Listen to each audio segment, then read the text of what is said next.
Hi there, I'm David Allen Rifkin, and this is Smoking Hol- Oh, no, that's not who I am. No, my name is Gerard Barzilli, and this is the Eight-Sided Blog.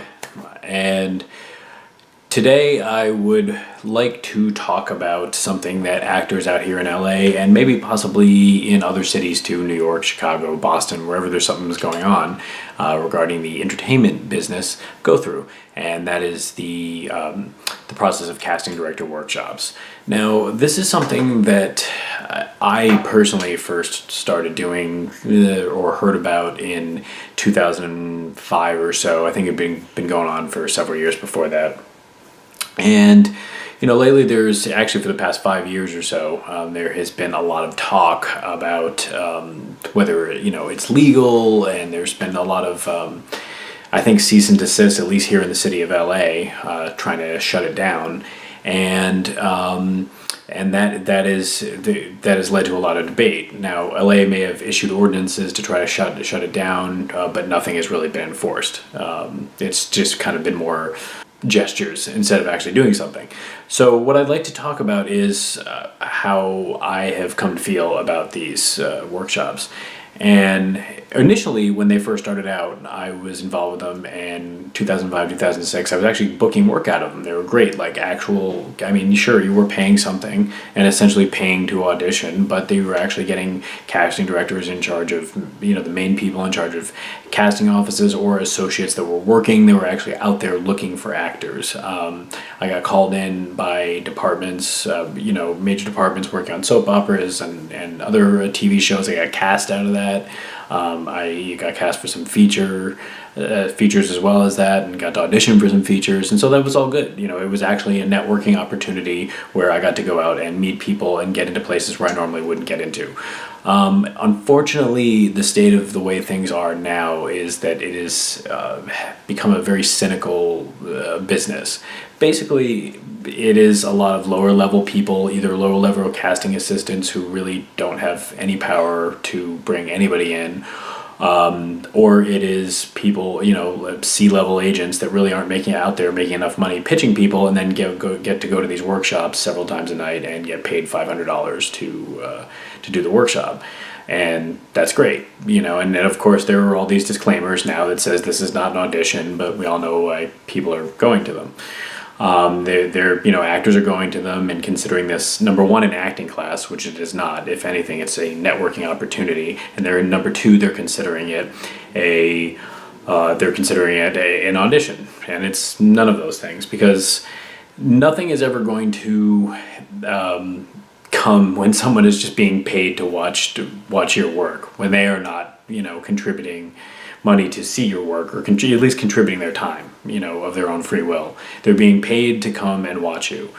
And that's the problem. A lot of it has been built around actors trying to impress people at these workshops, impress casting directors, impress these agents, these C-level agents that aren't out there making money doing what they're supposed to do. If they did, they wouldn't be wasting their time coming out here after work and, trying to get $500 from a bunch of broke actors. We've gotten to the point, unfortunately, now where show business is run by non-show people. At one point, there were show people involved in show businesses, and they were going out to see things like theater to find actors, or maybe even watching some indie films or so. When I went to a talk one time with James Caan at Playhouse West, and James Caan had said that he met his first agent, basically when he was doing a play off Broadway, and because they were going out there to watch theater because the agents and managers loved theater, because they wanted to find actors, and that's how they met actors. Now, since we've set up these workshops, we've set up something that is both not a performance and not a class. So it's neither of what it's being pitched for or what people hope it to be. For either the agent, manager, casting director, or for the actor themselves. The actor doesn't get to perform, the agent doesn't get to see a real performance, and they don't get to teach a class either. So because of that, unfortunately, a lot of focus has gone into impressing the people at the workshops and making them their audience, when in reality, Your audience is your audience. Your audience is the people who love your work, and that's why it is so important to create your own work, whatever that is. You know, if it's a feature film, an indie film, whether if it's a YouTube series, anything like that. Especially, you know, we have all these opportunities now to create our own work.